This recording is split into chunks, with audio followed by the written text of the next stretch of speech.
Hello and welcome to Camp Xtras. Ratchet and Clank is one of Sony's flagship titles since its inception on the PS2 and to this day. It has a surprising number of entries across a bunch of genres, yet these are all Ratchet-centered games. Yet on the PSP, Ratchet's little buddy Clank got his own release called Secret Agent Clank. I played through it recently, so let me give you some history as well as a review. All footage was captured off of a PSP, and let's go ahead and hop into this one.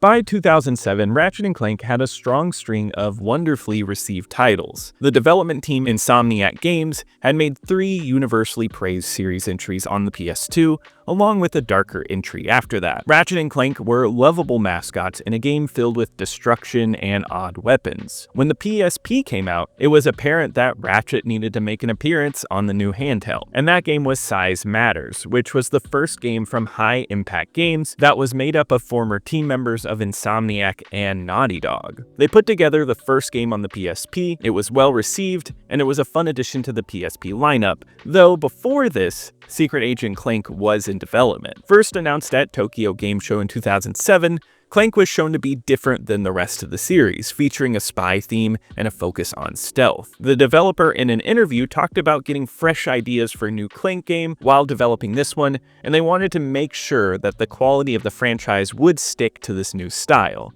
receiving help from Insomniac, who gave them assets to use. It would go on to receive previews and be shown at trade shows, and a demo showing off 3 levels in the game. Previews from outlets like IGN were positive, but noticed some small flaws. And Secret Agent Clank would make its debut on the PSP in North America on June 16, 2008, getting releases in all other regions soon after. My personal history is that I do really enjoy the Ratchet and Clank series, but I haven't played all of them. I'd like to change that, and I got this one recently.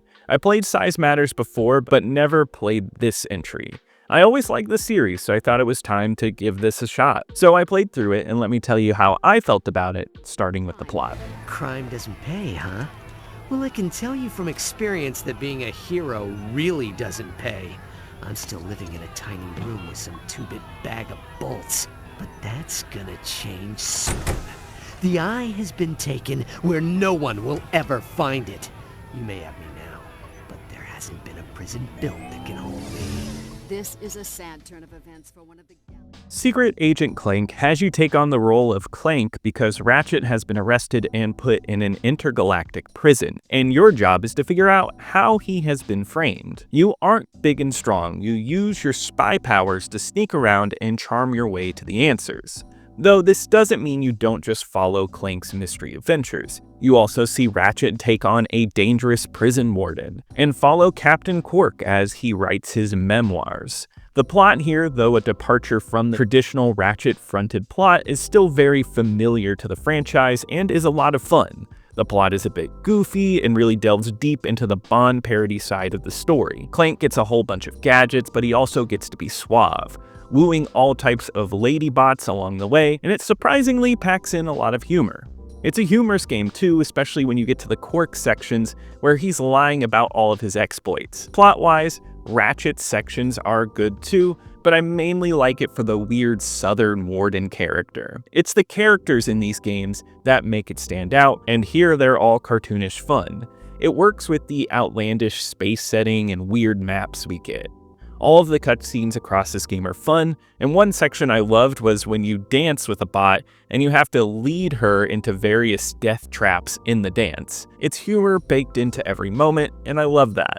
It's not a gigantic plot, but it doesn't have to be, working with the small scale of the character and the console it's on. I think Secret Agent Clank's plot is good fun, and it made it worth playing through.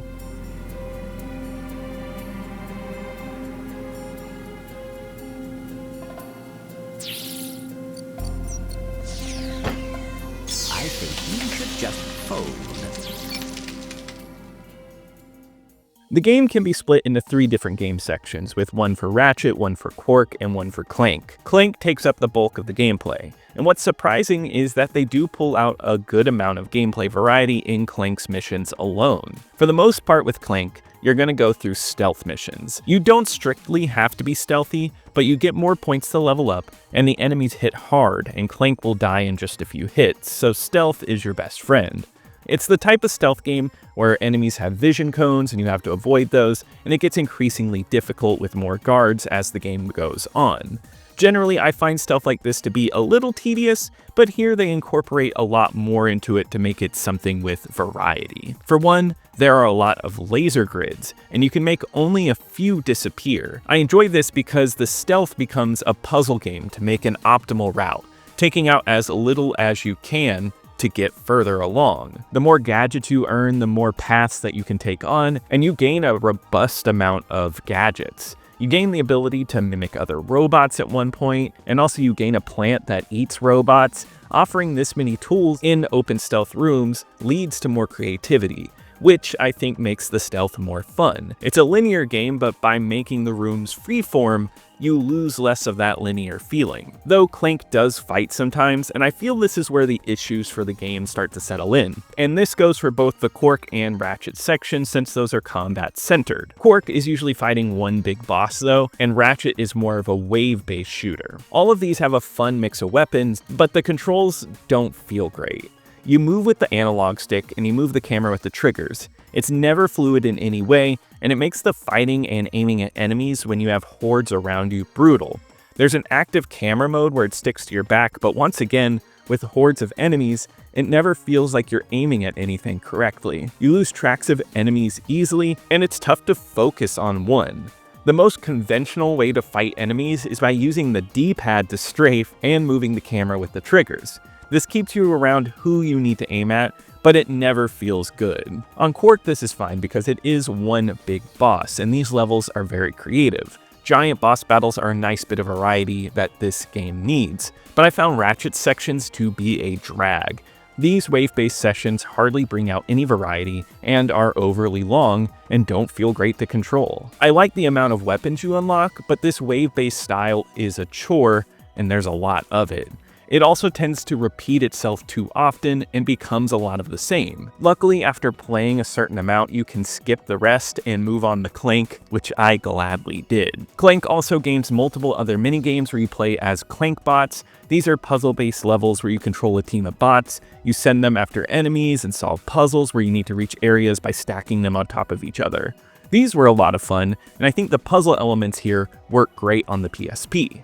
They are small-scale puzzle rooms, and solving them isn't tough, but challenging enough to keep you engaged. One minigame that I did not like with Clank was the rhythm games. There are certain sections like boss fights, stealth portions, and a poker game where you have to hit buttons to a beat, sort of like Guitar Hero. If you succeed, things go well on screen for you. I do like the concept, and I think it's silly, but I felt like the timing was always off. The game spaces out each rhythm section, giving you a little break between, and all of them have different beats and speeds. It's a bit disorienting, and the timing on when you need to hit it was always a bit different. These sections are extremely long too, so if you get one little section off and you lose enough health, you are going to have to restart from the top. I think the fact that sometimes it throws you off by making the timing different is a bit annoying and leads to a great idea being squandered. Clank overall is a bit messy with gameplay, with some good ideas that did make the gameplay overall fun, like the stealth sections, which I think are a good time. Those feel good to control on the PSP, and their charm is there. Unfortunately, the combat and a few odd things make this game go from really fun to a chore fast, making for a mixed bag of a game.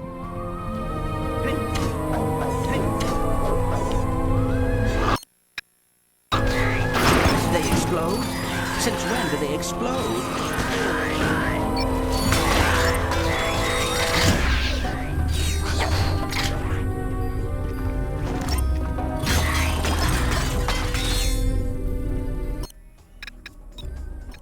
As far as sound goes, Secret Agent Clank does an admirable job. Voice acting wise, it's great all around with a lot of the voice cast returning.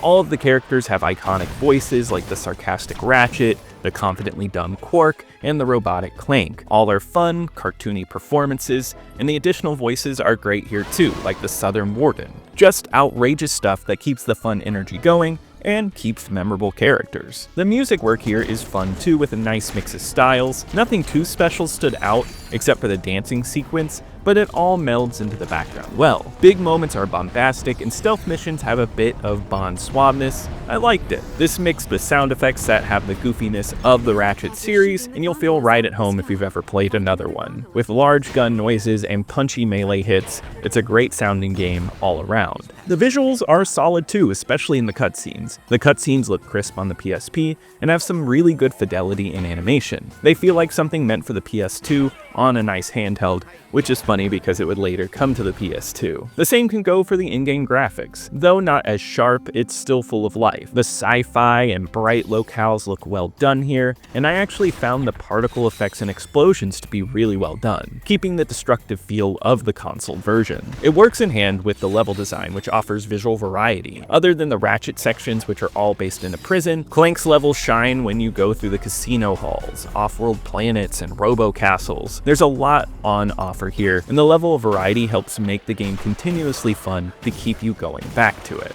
All are filled with fun details, and all look visually distinct from one another, making for a strong-looking game on the PSP.